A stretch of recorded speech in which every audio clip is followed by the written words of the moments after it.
Hey everyone, Dr. Matt Zanis here. I want to take the time to show you how I cue the pelvic floor. Now this type of a progression is going to be great for anybody with any type of long-standing pelvic pain or that inner anterior groin and hip pain that just doesn't seem to be going away. A lot of times with these types of patients, there is a pelvic floor component. So this type of progression is going to bring awareness and type of a neurological awareness in and around the pelvic floor to get better motor control activation at these tiny little supported muscles. Okay, so here we go. We're going to have the patient lay flat on their back in a comfortable position. I want knees bent in a hook-lying supine position here. I'm going to have them take a big breath in.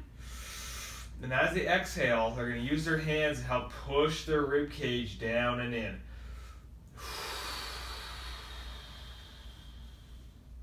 This is going to effectively help create a little bit more of a canister position, flatten out the low back, and tilt the pelvis slightly posteriorly without actually having to give a big glute squeeze. So focus on ribcage position, getting diaphragm activation, and the internal and external obliques.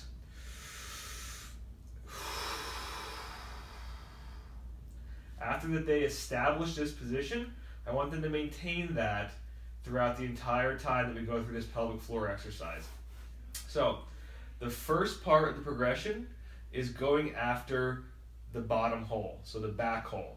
This is your anus, folks. So we're going to have them slightly squeeze their butthole. Now I'm going to keep my hands here just above their ASIS, maybe place 2 fingers, because if I feel their transverse abdominis or abdominals rectus push out into me, they're doing too much of a contraction.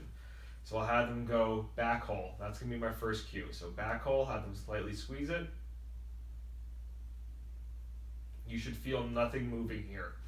Once we establish they've got good control over squeezing their anal sphincter, we're going to move to the front hole. So it's going to differ a little bit between males and females. With females, we're going to have them try and squeeze the front hole just as we did the back hole. But with the males, I found that it works better if you have them think about raising their testicles. So almost like they're going to get punched in the nuts by somebody, that natural reaction to where you kind of guard and pull the testicles up into the abdominal cavity. You could also try having them act like they're holding back urine, just depending on the person that you have. One or the other cue will work better. So we got back hole, we got front hole, and the whole time keep my fingers here to make sure that we don't feel the abdominals pushing out. So we got back hole, we got front hole. Now we're going to find and have them bring awareness to their ASIS. So both of their hip bones here in the front. And what I want them to think about is actually spreading those hip bones apart.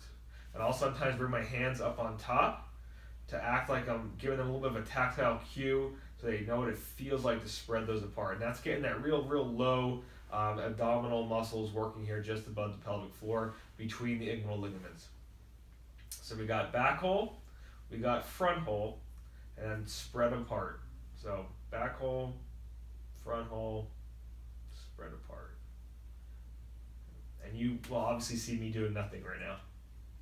So now we got back hole, front hole, spread apart, and the fourth component to this is grow tall. So when I say grow tall, I'm going to ask them to pick any 2 vertebrae in their low back.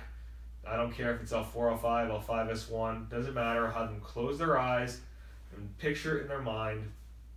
I want them to think about those vertebrae growing taller by just 2 millimeters. So we're trying to grow just a little bit taller in that low spine area.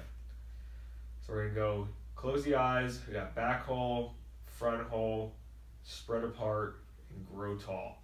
Having them close their eyes and actually visualize this stuff happening in their own body is going to bring more of that neurological awareness in and around that pelvic floor area.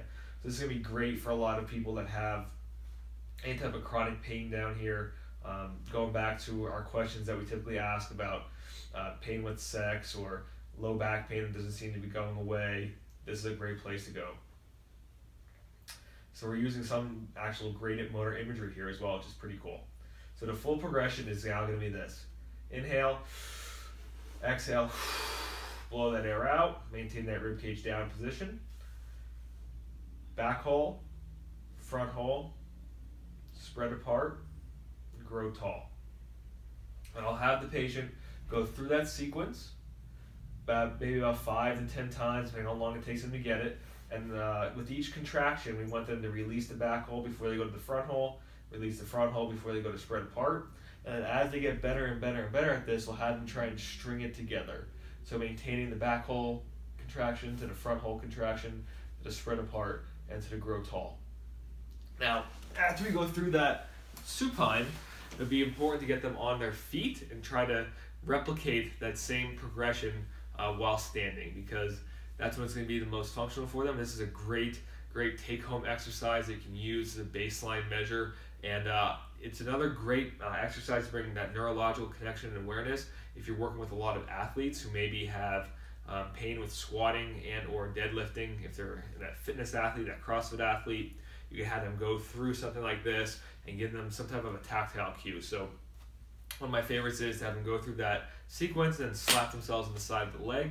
Now we've got that neural connection, that cue, without them actually having to think about it and waste the mental energy before going to perform the movement, perform the lift that they're about to accomplish. So a great example is a deadlift. They go up to the barbell. They've already gone through their pelvic floor sequence and given themselves that external cue. So now they just walk up to the barbell, slap the thighs, go down and pick up the barbell. So we've created that neurological connection, that neurological awareness between the tactile cue, and that will spur those muscles to actually activate and get what we want out of that lift.